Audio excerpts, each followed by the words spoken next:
definitely might be. Yeah, I think it is. Yeah, I think it is. Yeah. Yep. Cool. All right, sweet. Boom. Here we go. Okay, nice. Angel's always on top of it. He's always on standby. Let's see. Okay, cool, sweet. All right, what up? What up? Yeah. So we're gonna be digging into all things back to school today, guys. So really nicely digging in on what it looks like to hit back to school correct from three people who have really made significant progress even in just our first back to school years a couple years ago, and for Peter last year, right? Peter even lost like 20 pounds during that. It's got to be something like that, right? 10 to 20 during that period. Yeah. Yep. Yeah. Okay. The FBM diet will do that too. Yeah. FBM diet. Nice. He's got the fresh cut too. Peter's he's on one right now. Yeah, man. That's what I'm talking about. So Did we're you just gonna finish let it, running? hit a like if you guys are enjoying this. We're gonna dig into a ton of good back to school stuff. We got a whole agenda. My friends were cooking me for having the agenda for the pod. No. So it's not even the agenda talk. It's you sent the agenda and you can't even put it on our calendars. That's the thing. Oh, all right. Okay. Yeah. Okay. Interesting. Okay. I didn't know that was I didn't know that was the holdup, but okay. The corporate speak was dialed in though. He's got it just completely into like. Yeah. Perfect. We'll circle back after I take my wife to her personal training session. Yeah. It's like Candy, what's up? What's up? Favorite Candy man. Corporate banter. They're the wife's personal trainer.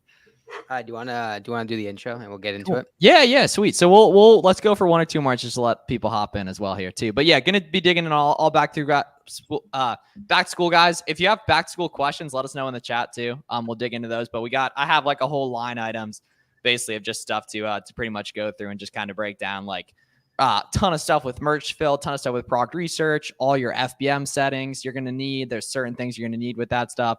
Little tips and tricks. Everything like that, bro. Miles gave up on the gym. Look at a picture of me a year ago, and then look at a picture of me today. Garrett was mentioning that when we were in Miami that you look small. Yeah. Now the thing is, you can't boot people on a live pod once we get going. So, You can't. No, of course. Oh, not. okay. Interesting. Okay, so I'm losing my dictatorial power. You're losing power. Okay. Yeah. Free speech is back. Interesting. Okay. Yeah. Facts. Okay, that's true. Cool. All right. Sweet. All right, guys. Sweet. So let's say, yeah. Okay, we got a bunch of you guys in here on YouTube too. Cool. Sweet. All right. So, what's up, guys? Welcome back to the Vivox Bandits podcast, episode 185. We took about a month or so off because we were busy launching Boxem, which is our brand new Amazon FBA shipment tool, which publicly released yesterday. So if you want to send inventory to Amazon faster, it's a lot more clean. You can say goodbye to clunky software. You can try it out completely free at boxem.com, BOXEM. And if you want to see it in action, you can check out either my YouTube tutorial or the Boxem YouTube channel to see full tours of how Boxem works. It's also the official sponsor of the Vivox Bandits from here on out. It was very hard to not say anything about it, but here we are. Garrett's got the shirt on. I got the shirt on. We got Pete the shirt as well. He got recognized for it in Miami last week too, which is pretty cool as well. But going to dig in on all things back to school today, guys. So what you're going to expect from this episode is going to be everything you need to know to dial in your merch fulfilled strategy, everything you need to know for back to school sourcing as well, right? And then a bunch of tips and tricks in regards to Prog Research and just doing that right. And then overall, just a holistic view of what you're going to expect for the next 45 days as we get into one of the easier parts of the year that also repeats every year, which is great as well. So we're going to be able to come back to that as well, right? So basically want to just dive in.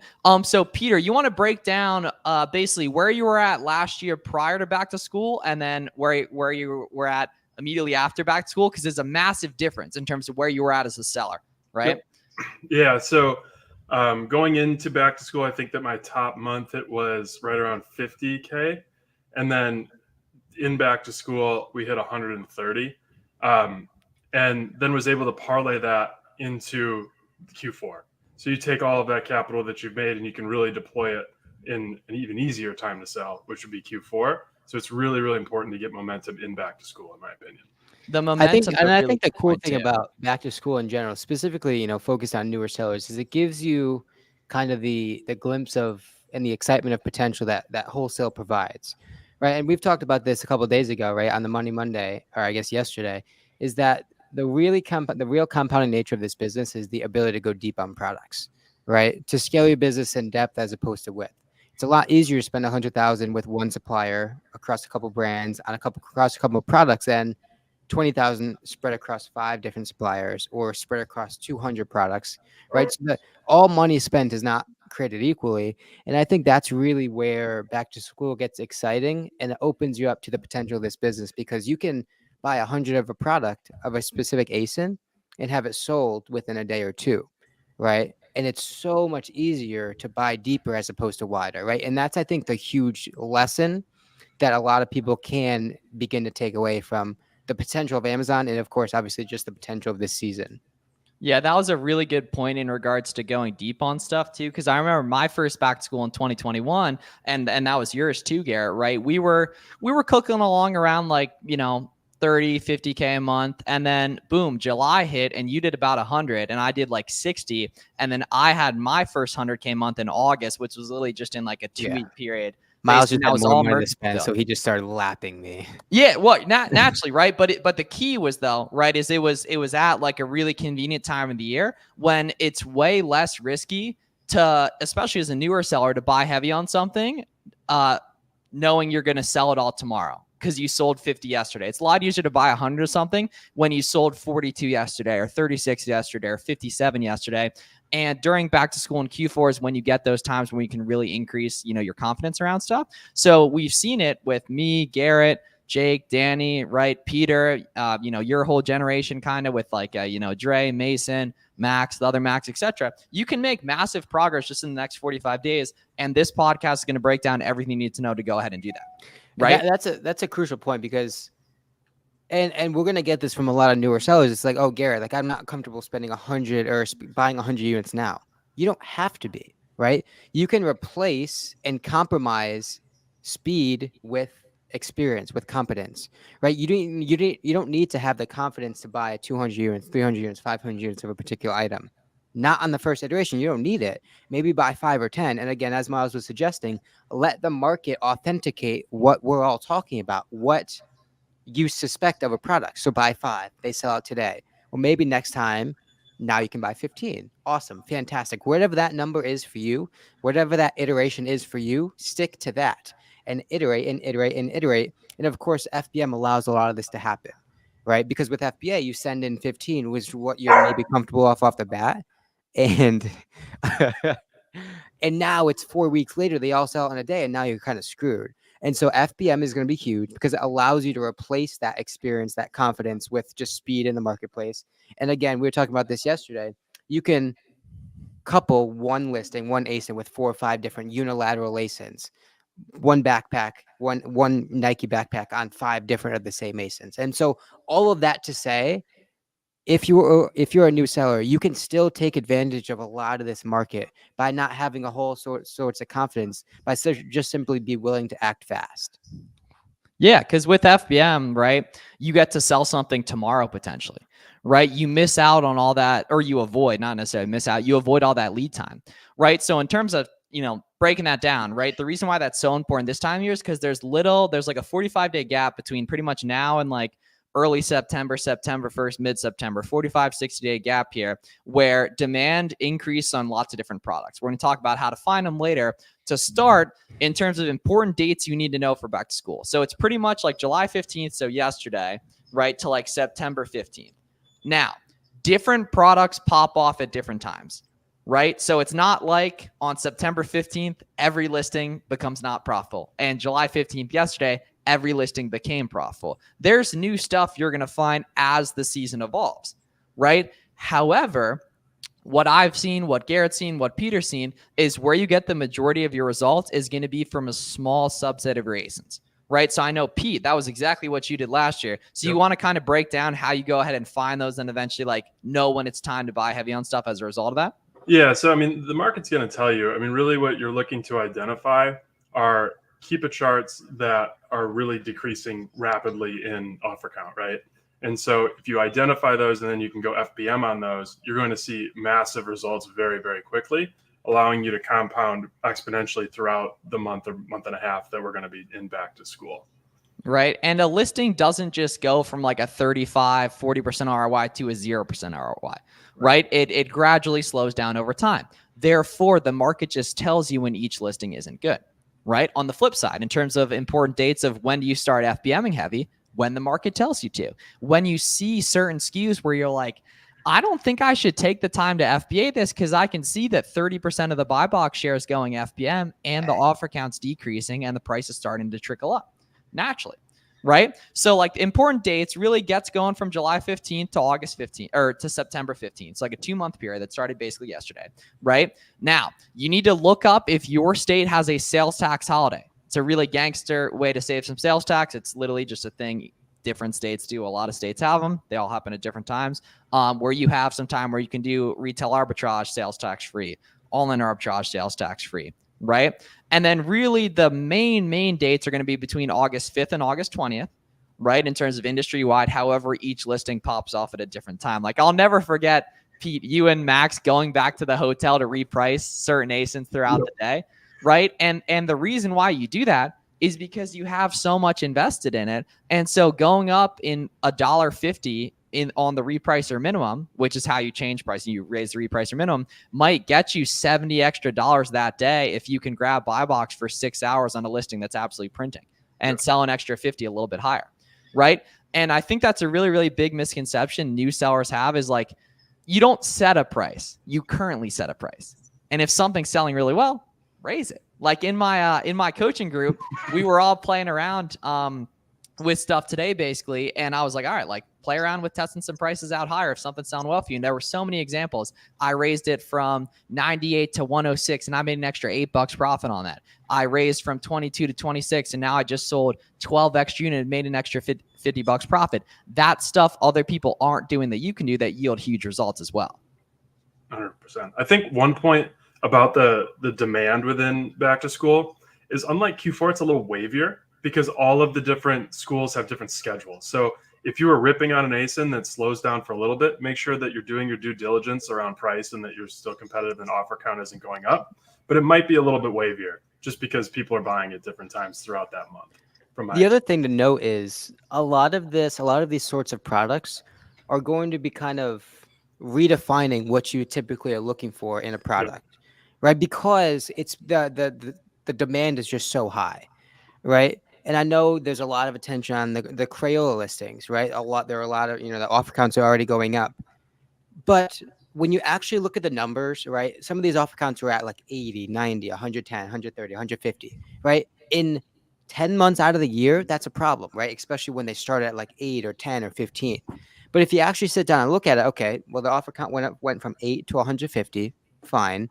We'll say maybe 20% of those people, 30% of those people maybe have 5 units, 4 units. Maybe another 10, 15% are priced way too high, right? So that offer count really doesn't necessarily mean anything when you start to peel back the layers of the onion. But on top of that, if you just look at what the sales rank becomes, what the demand becomes, right? A lot of these listings at the peak are going to sell at a rate of 16,000 times a month, 20,000 times a month, 25, 30, right? These sales rank, if you look at the past couple of years of data, all the sales ranks are dropping to like 20, like literally 20 in toys or office supply. So what that number is, right? And so if you use Jungle Scout, you correlate that to an actual number, what you'll find is a lot of these listings are selling tens of thousands of times over the course of a couple weeks, right? And I mean, do the math, 20,000 sales at a clip of, with 50, 100, 150 offers on the listing. It's not as drastic, not as troublesome as initially anticipated, just by the fact that, I mean, that's hundreds of sales per day. And then you have, of course, compound that with most of the sellers will probably only have a couple units. And then on top of that, again, like we've already kind of, drilled into you guys, well, you're going to be on 7 different ASINs. And so you stock up on 200, 300, 24 packs of crayons. You're on the 1-pack, the 2-pack, the 6-pack, the 12-pack, the 24-pack. All of those listings are going to tens of thousands a month. It's almost impossible to lose. It's simply just a matter of how many units you can get your hands on, right? And so again, 10 months out of the year, these sorts of keeper graphs would be problematic in terms of that drastic offer count, right? But of course, you consider the fact that the sales ranks are dropping so low, the demand is so high, that you're still going to be able to win. Yeah, and not every rank is created equal to like, Right. sporting goods sales ranks during football season and soccer season and what backpacks fit into are way different than in April, right? And that 100K rank or 100K rank is way different than a 100K rank during prime time in Q4 as well, right? So you got to consider like volume increases massively. And the cool thing is you're only going to buy Cupid charts that look good in the first place. So you're not going to speculate on anything. Garrett also brought up a great point about multiple listings. This is a massively important thing that's a little bit confusing, but we definitely this might even be the first time we've ever said it on the pod. A lot of products will have multiple Amazon listings.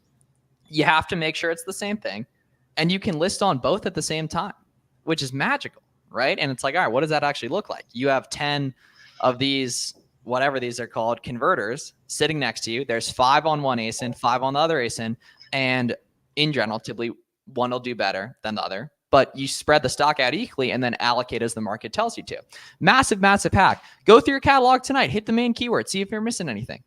Another great way to do that is to just storefront stock your competitors and see if you have any blind spots around that too, right? You just obviously have to make sure it's the same item. Garrett brought up a good point with the multi-packs for that too, right? Now, I got a text this morning. Homie shipped a product from New Jersey to New York for $5 and the customer paid $50 for expedited FBM shipping, right? So shipping templates. Pete, fill the boys in on FBM shipping templates because this is something you have to do. Most people don't do it and they end up losing money as a result of it. So you have to make sure you have your FBM shipping templates dialed. Yep. So some core components of the shipping template. Obviously, we want to be in 0-day handling so that you're extremely competitive and that Amazon will prioritize your listing.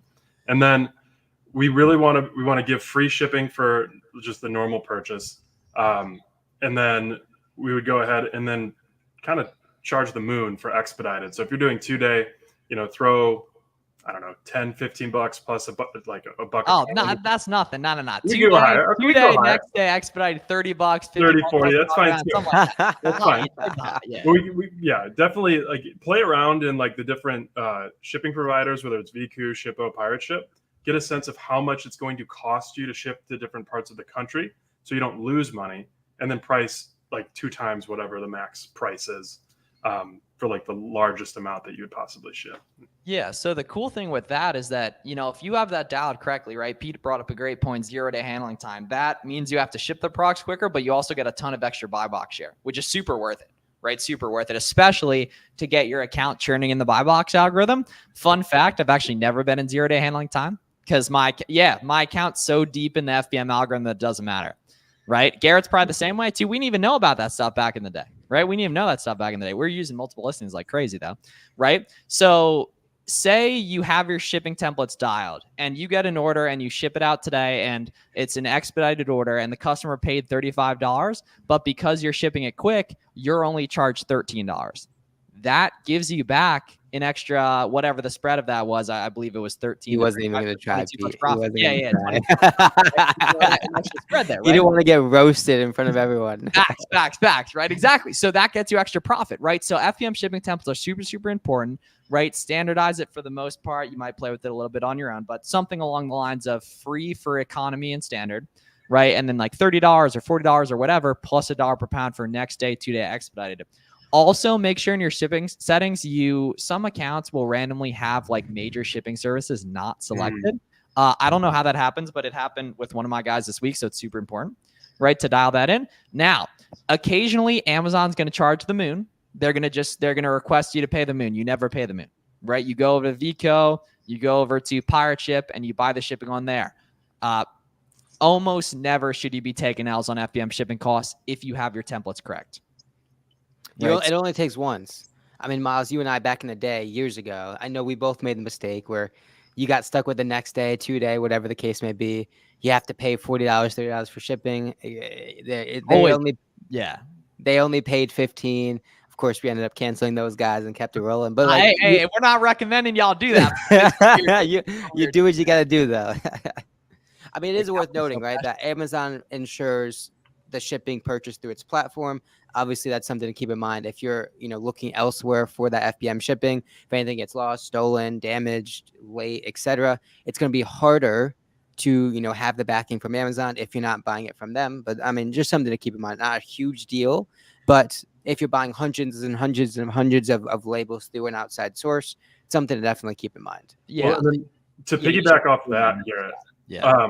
probably a good idea to put some thought into all the buyer messages templates because you're going to be getting messages, Yes. and you don't want to spend a modicum of energy responding to those. That's a So- serious life lesson too. That's Really a serious is, life right. lesson. Yeah. No response needed. No, I mean, if you're paying attention, very, very important. So what we got to go ahead and do is just have everything in a template, and then we're just automatically like responding to them. ChatGPT. No thought. Yeah. Yeah. And then just be familiar with like the A to Z claim. Make sure that, if they say Ooh, something yes. didn't get delivered and you have a delivery confirmation, you'd be like, go file the A to Z, and then Amazon will cover you. That's a very Well, good actually, point. dig Yeah. into if that. the order not Describe received. what an A to Z claim is. Yeah. So A to Z is it's a program or like a policy that protects the customer when they're involved with third-party sellers. And so it also protects you when Mhm. you purchase your shipping through Amazon. Bingo. So very, very nice to have. If USPS dropped the ball, then you can just say, "Hey, go file an A to Z Which claim." You'll never get credited. happens. Yeah, Never definitely. That definitely does never happen. Yeah. So yeah, just be prepared for that because you don't want to be just wasting energy on that. In the Yep. in the And midst just of- in general, if you're a new seller, you are going to see anti-FBM propaganda on the internet from people that have been doing this for years. You have to scrap, claw, and fight your way to build proof of concept and make money fast with this stuff. It's tough because you want to take advice from sellers who have been in the game for years, but they're sharing what they're doing, right? They have a mature Amazon business. They have a prep center. They've delegated stuff. That's not how they got there typically. They got there by doing whatever it takes. And you can make massive progress in the next 45 days by dialing in back to school and really cleaning up on some of these types of listings right here. So pretty much the last component on purely the FBM side of things, right, is what shipping supplies do you need, right? So literally one of the first things G-Body Benz ever helped me with back in the day was the polymash from Amazon, right? 9 by 12, 12 by 15, 19 by 24 should pretty much cover everything you need, right? Just get them on Amazon, gray and black, nice and easy. Don't worry about that. Nice and easy, right? Now, boxes, Uline, Walmart, couple good places to get them. Anywhere else for boxes? I mean, it's pretty Staples occasionally. It's whatever. Yeah. You go where Home you need. Depot. Yeah. I've Yeah. actually bought them off Amazon.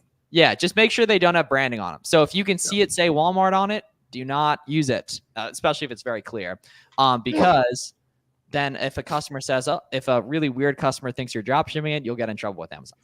I mean, Right. to be honest, I really wouldn't even look to FBM anything that can't fit in a bag, right? If you have to start worrying about boxes and taping Thanks, boxes and finding the yeah. right size of box, man, there's so few things that don't go in that cannot go in a bag, and I would just restrict your FBM to things that can go in a bag. It's so much easier, so much quicker. You don't have to tape boxes. You don't have to find the right box, throw it in the bag, tape it up. You're good to go.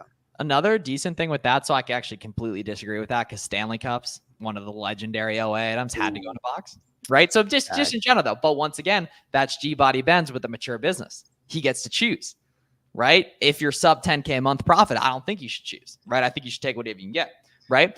But in general, with that, I completely forgot what I was going to say in regards to that next point there. But it was something that was relevant, so I'll remember it too, right there. So, okay, how to tell if a listing is merchant fulfilled friendly? Very, It's very huge. I mean, you already kind of touched on it, right? So you want to start in that data buy box, right? What you're looking for is not so much an exact number, but just some movement FBM, right? So there's a little checkbox under that. I think it says FBA, or I think it's FBA, right? The check marks are going to be for FBA sellers. If there's no checkbox, it is an FBM seller. Again, you're not looking for a 15% going to FBM, 10%, 20%. You're not looking for an actual number. You're just looking for numbers. You're just looking for sellers in the action, in the picture, FBM. Now, on top of that, you can actually start to source only FBM listings with Keeper Product Finder, right? So that's going to open you up to specifically listings that currently have an FBM seller in the buy box, which is huge, right? So because, come December and even here in a couple weeks, you can start to do sourcing just based on listings that have maybe a certain sales rank under a certain brand parameter without Amazon in the picture and a third-party FBM seller in the buy box. Well, that gives you a whole lot of warm leads to now choose from and now reverse back to a site, right? So, of course, on an individual listing basis, You can just go and quickly validate that there are some FBM sellers in the picture, winning sales, winning the buy box. And of course, you can filter and start to source for those particular listings using a tool like Keeper Product Finder. Now, on the contrary, right, the thing that you're really trying to avoid is every single listing in the buy box FBA, right? It's not always going to happen, but in terms of just filtering your listings, qualifying your listings, you're just looking for those sort of skewing factors, right? I talk about it with variations a lot. Talk about it with sellers owning like 90% of the buy box, 95% of the buy box. Now, in this scenario, right, you just want to probably avoid any listing that you don't see any FBM sellers, just to kind of, increase your chances of success just a bit. Yeah, but if other people are doing it on a listing, you can too. 100%, Garrett said, 100%. Right. So that data buy box statistics on Keepa is key, right? A lot of people don't know you can customize your seller amp tiles. I like moving up the offer count tile so you can see right below the profit calculator the spread of FBA to FBM. Because like if a listing has even 25% FBM sellers, there's such a high chance that you can FBM on it because those people aren't dumb. They aren't listing on it for no reason. Like they're pretty much getting sales. And then it further gets validated by I actually didn't know that. Oh yeah, you can move it all over the place. Yeah, man. I super did not know that. Right? Now, the cool thing is with that too, further along, right? If there's no buy box, don't automatically avoid it. If Amazon's on it, don't automatically avoid it. If there's no sales ring, don't automatically avoid it. Look at the Keepa chart. If something has no buy box, it's automatically FBM friendly because the sales just go to whoever's lowest because that's what the customer sees right there. So, and just kind of in general too, like there's a lot of good wealth and no sales rank stuff, and no sales rank stuff tends to have a lot of low competition, fairly unrelated in regards to the merch filled stuff though. As a result. So yeah. Right. Very, very important there. What sells best, right? Pretty easy. You kind of already know, right? Backpacks, school supplies, calculators, soccer gear, football gear, etc. Right. But how do we actually find listings like that? That's the hard part. How do we find good performing Amazon listings in those niches? Pete, you want to take a stab at it? Yeah, sure. I mean, if I'm just getting into the market, I would probably storefront stock. I would take a look. I would just put into Amazon backpack, get a sense of the market, look for brands where there's a ton of different, a higher number of offers on there. Probably going to lean you into brands that are OA friendly. And then we're just going to go backtrack from there. We're going to go find a product that has a little bit of a higher offer count, something above like 5, you're probably in an OA product, and then just go find that. So, I mean, that's how I would start. And then once you find people that maybe have a few more reviews on those listings, then just go dive into those storefronts and you'll have a great catalog of products that you can go ahead and hunt for. Boom. Yeah, right. So find an OA friendly listings. A really important thing to note is you don't source back to school products, or at least in my opinion, you shouldn't. You don't want to be buying and speculating. All you should be doing is buying stuff that's profitable today.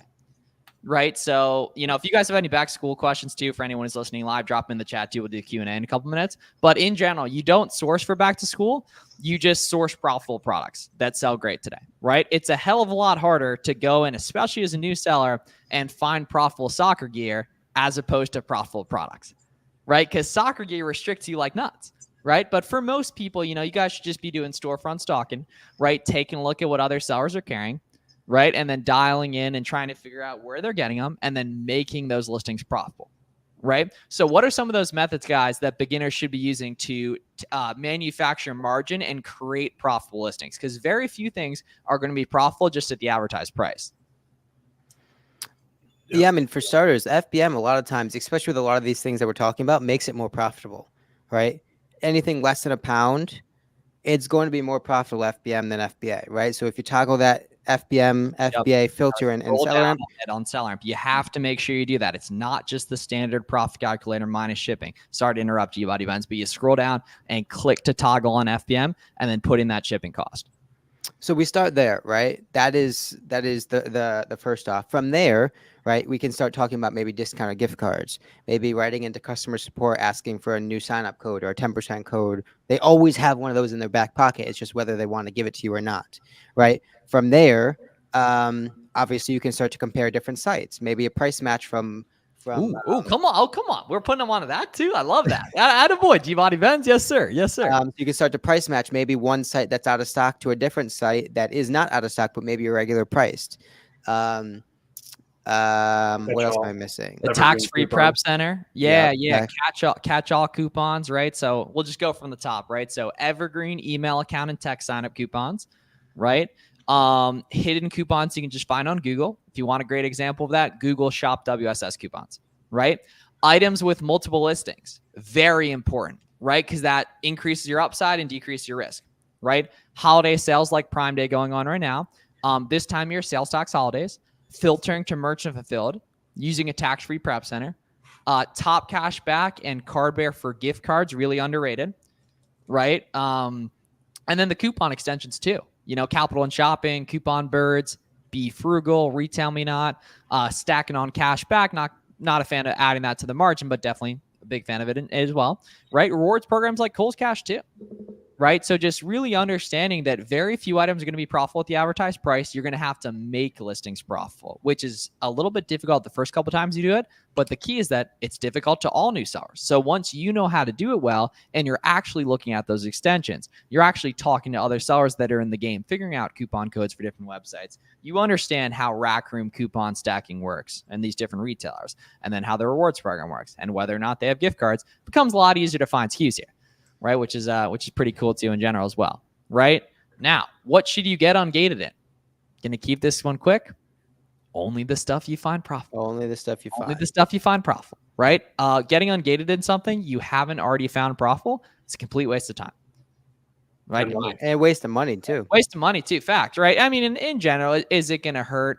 No. You got some sales at break even, whatever. But you just don't need to be doing it, in my opinion. Right? So the best things to get ungated in for back to school. Whatever you're finding profitably. Hint, that's going to be Crayola, Under Armour, Converse, Jordan, any of the other brands that sellers are carrying those. Nike and Adidas, if you've got those ungated too, right? Whatever else other folks are selling is what you should be selling that you can see people making money on. If they got in their storefronts, use SellerAmp storefront stocking, nice and easy, right? Don't worry about that stuff. A huge point, and this isn't necessarily pertaining to this topic, but just in general. Make sure we are documenting and organizing every single bit of data, every single product you find, because it's going to compound your business exponentially, right? Next July, next August, your job is half as hard, right? Because all the work you put in this year is now organized, concise, and ready to be acted upon next year and then the year after. Because a lot of these, if you go back to any backpack listings, Crayola listings, if you expand your Keepa chart and see maybe not the past 3 months, maybe the past year or the past couple years, you see that cyclical nature in the sales rank. You see that up and down of the buy box. These sorts of things are happening year after year after year after year, right? So wouldn't it make sense to start to document all the listings that we're finding and acting on this year? And so next July, well, now you have a base to act on, right? So start to bookmark the sellers that are really crushing at this back to school. Start to organize all your links at the buy cost, at the prospective sell price, with the expected velocity, all those sorts of things. And so next year, you're ready to act on, right? If you end up buying 100 Crayola crayons and you sell them in a day, write it down. So next year, you know to buy 200 or 300, right? The more organized you can be, it's going to make your life so much easier. Yeah, so SellerAmp Google Sheets for Let's that talk stuff, about right? They got the that crowd now. out there. Got you. Yeah. We have Right, an so audience. SellerAmp Google Sheets, right? Integration, and then keep a tracking alert. It's going to be huge for that kind of stuff. Now, the cool thing is, if you're FBMing heavy, you can restock stuff super quick, right? And then if you see people crushing it, if you see a listing going to the moon, or you take a look at back to school types of items from last year that went to the moon, go to the data buy box statistics on Keepa, filter to a 365-day view. Right. And then you'll be able to storefront stock those sellers that are smart, that sold at the peak last year. You can take a look at what they're selling this year, because those people are going to have other friendly listings. Another good That's huge. sourcing. That's huge. Oh, Before we move on, right? The Keepa tracking alerts are huge, right? So maybe you have your eye on a Crayola crayon that's buy cost 50 cents or whatever, and you can pick it up in stock at Staples or whatever the case may be. You don't want to have to be monitoring that listing every single day, or the backpack listing that you can buy for 30, that you're just waiting for it to get to 70, waiting for it to get to 60, waiting for it to get to 55. every listing that you have some sort of prospective scenario that you're waiting for, just set the keep a tracking alert, right? So on a listing, you can get a text message, you can get an email, you can get a notification that says, when this listing, when the third-party buy box gets to 60, I'm going to get an email or text right to my phone that says, oh, it's game time. Go buy that listing, go buy that stock, whatever the case may be, right? So that's going to make your job so much easier, because now you have Keepa tracking 15, 20, 10 different listings that you know you can win on, given the right parameter. Now, of course, every single one's not going to operate how you hoped, but half of them may, a quarter of them may. And so if you could beat all of the other sellers to the punch, maybe clear out the stock before they even notice the market's good, you're going to increase your chances and increase your profits a lot this next couple months. Yep. And really just buy as the market adjusts, right? Listen to the market, what the market's telling you. If the price is going up on something, competition's going down, people are making money on it, right? If the offer count's going up and the price is going down, people are not as happy as they want to be on that listing, right? Which is super important as well. Another good tip, shout out Dylan Carter for this term. Haven't heard it in about 6 years, but leaf sourcing, right? So don't really know the correlation there, but to do what's called leaf sourcing, you search on Amazon and let the Amazon algorithm tell you what's selling well based on a certain set of keywords. So for example, if you want to find Adidas soccer products, the most, honestly, low-key, the most logical way to do that is to just search Adidas soccer on Adidas soccer on Amazon and say, hey, Amazon, what's selling best in that niche, right? And then they're going to pop up listings that customers are buying. This is the most sophisticated customer-facing algorithm in the world, right? Besides TikTok, most likely. There's, something along those lines, right? So that's a really good way to do product research as well, just hitting main keywords, right? So like you can do like ChatGPT, what types of stuff sells well during back to school, and then you'll get a bunch of keywords. Type in the keywords on Amazon, or put them in on Keepa Product Finder with an offer count minimum of 10 to find strictly reseller friendly listings, right? But if you're doing the leaf sourcing method on Amazon, which is what it is, you want to add in a brand so that you're only looking up reseller friendly. Is that first word leaf, as in like with leaf, a tree? like the tree man? I mean, I could be wilding, right? But this is I watched a lot of the live sourcing in his Facebook group back in the day, man. So yeah. Got to leaf sourcing. Interesting. There's got to be some nerdy reason that he says that. It's just lit though, right? And the key too is going along with that, right? Another thing I learned from him is that you can drag so like if you say like Yankee Candle, for example, like a specific type of Yankee Candle item where they have a standardized retail price on the website or sale price on the website, you can hit the keyword for that type of candle and then drag the pricing minimum up to where it's profitable. And then all the profitable variations will show in the search, right? The different colors and stuff. So that's a pretty good way to source as well too, and everything. So guys, we'll do Q&A as well on a couple here. I see you got some good back to school questions there as well too. But that's pretty much it in terms of like back to school. You know what I mean? Like the people that win big for back to school are factoring in all the discounting methods. They're listing on multiple listings. They're getting stuff listed instantly FBM. They're going harder during their sales tax holiday. Right? They're connected with other sellers and they're masterminding in Discord and Zoom calls and group chats to work on the stuff together. They're documenting their progress on social media, which is showing people their story and opening them up to potential, opportunities down the line. Right? So, really just like the winners and losers of back to school are the people that are going to really take it seriously and implement, all the stuff we just talked about and be open to changing on the fly. Not being afraid of going and doing some retail arbitrage if OA is a little dry for you. Not being afraid to slide into our DMs and ask questions, right? Not being afraid to post questions on Twitter, etc., and build out their personal brand, which is going to bring people to them, Well, and we haven't even necessarily completely tied it to it, but like the one of the biggest benefits, honestly, with the RA to FBM combo is like that capital flexibility, right? It gives you so much more leverage on your money. So a lot of people listening to this may be restricted, maybe only have 10, 15,000 to spend on a credit card, maybe only have 10,000, whatever the case may be, right? That gives you so much more reason to act with speed across 5 different listings, picking them up in store, listing them FBA, right? Because it saves you 3 weeks on top of that shipping into FBA. It saves you all sorts of time and it allows you to really maximize and stretch out that 5,000 that you have. Boom. That's what's up. Cool. So yeah, that's pretty much everything you guys need to know with back to school. We do have some questions from the audience as well here. So let's dig in on a couple of these here too as well. Let's see. We're gonna get calculators at the cheapest price wherever Google shows. Yeah, wherever Google shows. I mean, SellRamp makes the job so easy for us. Pull up a calculator on Amazon, press that Google button, and it's going to give you 7 places to buy that calculator. Yep. All those sites have different discount codes available, have different coupon codes, sales cycles, all those different things. And so that's going to be the kind of the best way to go about it. Let SellRamp dictate where you're buying things for. And again, that's the benefit of reverse sourcing in general, not even for back to school, is that when I'm sourcing on Nike manually, I'm pigeonholed just to Nike. Where if I'm starting with that Nike product on the Amazon, now SellRamp allows me to get exposed to 4 different sites I know, 3 that I haven't heard of, 2 that I think are sketchy, and 1 that I've never even seen before. You know what I'm saying? And so that reverse sourcing allows a lot more capability with just from a supplier chain perspective. Yep. What does suppressed mean in the buy box? It means there's no buy box. Doesn't necessarily mean you should avoid a SKU like that, but if you can still see movement in that, you should totally sell it. Right. Typically, no buy box listings have recently gone up in price too. Not always though. No, so we don't have accounting functionality in Boxem yet, but it's on the way.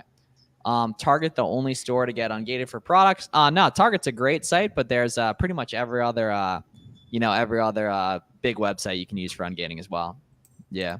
What does suppressed mean? Did you already do that one? Yeah. Top 4 back to school products. Honestly, I don't think that question really helps you. You should really just be hunting for stuff that's profitable, right? Because it's way easier to find profitable shoes, right? Because there's literally tens of thousands of shoe listings or hundreds of thousands than it is to find profitable calculators, for example, right? You want to just storefront stock, right? But in terms of best products, purely back to school focus, soccer gear, football gear, crayons, backpacks, school supplies, which is kind of like a 5th one. I mean, the other thing is, right, a good product for you may not be a good product for someone else based on the discount codes you know, or based on the sales you know, or based on the gift card you have access to, right? So a good product for me is not equivalent to yours. And so because of that, right, different people can kind of, that's why, price point's always going to be variable, right? And so allow yourself to have the flexibility to kind of work for that extra $2 off, $1.50 off, whatever you need to make something that may be mediocre to really good. Yep. Can you help with shipping template for FBM? Yep. For free and economy orders, do $0, so make it free, or standard and economy. And then for next day, 2-day, and expedited, do something expensive like $20, $30, $50 plus $1 per pound to make sure you never get screwed on that stuff. Right? Can I use Polymails to ship Crayola crayons to customers? I don't know. Not really sure if they'll break. Low key for $5, you could just order from someone else on Amazon and see what happens in terms of just seeing how Amazon ships them out themselves, to customers. But you just got to do your best judgment in terms of that, in terms of what types of supplies to use for that kind of stuff. Most things will be good in Polymailers though. Yeah. Okay. So last question here as well. OA sourcing, I'm new. Do you have any advice for me doing OA without invoice suspension? Yeah, you'll just use retail invoices for that, or retail receipts. I've done literally hundreds of inauthentic complaints, not a single one, or maybe a couple, but most of them were just using receipts from Dick's Sporting Goods, from Kohl's, etc., Nike.com. Good to go on that kind of stuff and everything. So we all have a 45 to 6-day period to really, really get to it. This is when Pete, Garrett, and I all had our first 100,000 hour months. Pete last year, Garrett and I 3 years ago. Right there. If you guys got any questions, our DMs are open on socials. And follow Pete's Flips, all platforms, Prep Talk Podcast as well. Mm-hmm. All Out Amazon, Garrett Corral on YouTube. Garrett, you're back with the YouTube videos too? Every week, baby. Every week, right? Check it out. Garrett Corral right there. Right? No one's getting married soon. So, luckily we got G-Body events back. Honeymoon was good. And everything. We got a lot more podcasts coming for you guys. Appreciate y'all watching the live episode and listening on the replay as well. We're here to help. Tons of YouTube live streams coming down, tons of podcast episodes. If you want us to bring on different people, let us know. We'll see y'all on the next one. Be great.